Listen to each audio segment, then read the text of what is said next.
Praise the Lord. प्रभु की महिमा हो। मेरा नाम शिवांगन है और ये मेरा पहला वीडियो है। और परमेश्वर के जलाली नाम पर आज से हम कुछ उसके वचनों को समझेंगे और उसकी आराधना में वो वचनों को हमारे जीवन में लागू करेंगे। चलिए प्रतिज्ञा वचन देखते हैं। याकूब की पत्री 1:2 में लिखा है, हे मेरे भाइयों, जब तुम नाना प्रकार की परीक्षाओं में पढ़ो तो इसको पूरे आनंद की बात समझो। 3 में लिखा है, यह जानकर कि तुम्हारे विश्वास के परखे जाने के धीरज उत्पन्न होता है, पर धीरज को अपना पूरा काम करने दोगी तुम पूरे और सिद्ध हो जाओ और तुम में किसी बात की घटी ना रहे। प्रभु की महिमा हो। आइए इस वचन को समझने का कोशिश करते हैं। हम परीक्षाओं में पढ़ते हैं, बहुत बार पढ़ते हैं,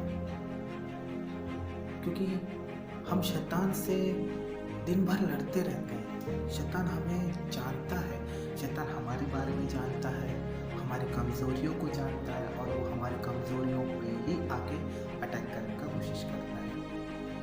आप चाहे रास्ते पे चले, चाहे सो रहे हो, कुछ भी कर रहे हो, शैतान आपको परेशान करेगा ही करेगा।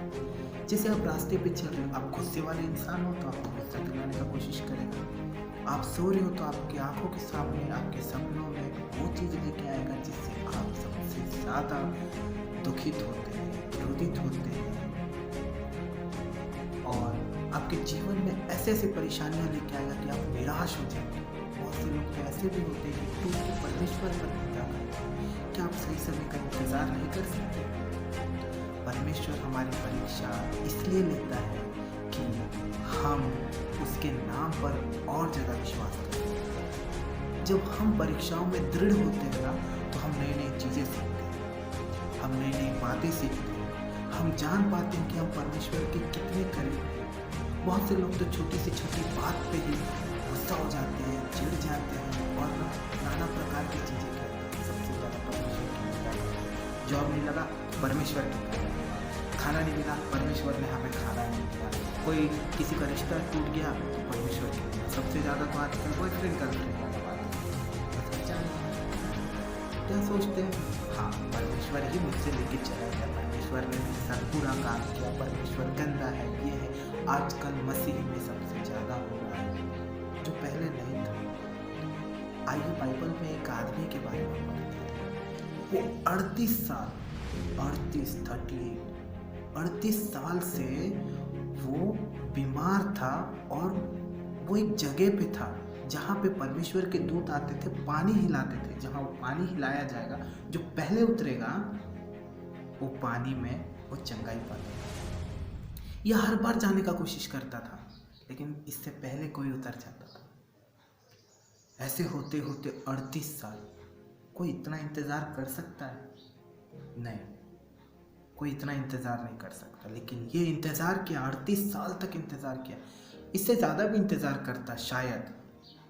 अब सोचिए कि एक व्यक्ति वहीं पे है, कुछ काम नहीं, कुछ नहीं, लंगड़ा था ना, इसीलिए वहीं पे था, कुछ काम नहीं करता था। उसे खाना कैसे मिलता होगा, कैसे रहता होगा? उसके घर वाले ताना मारते होंगे, लोकल वाले लोग भी उसे बहुत कुछ बोलते होंगे, तो यहाँ पे क्यों मारा पड़ा है बोल के। लेकिन वो किसी का नहीं सुना, वो वहीं पे था। वो अपने धीरज को काम में लेके आया।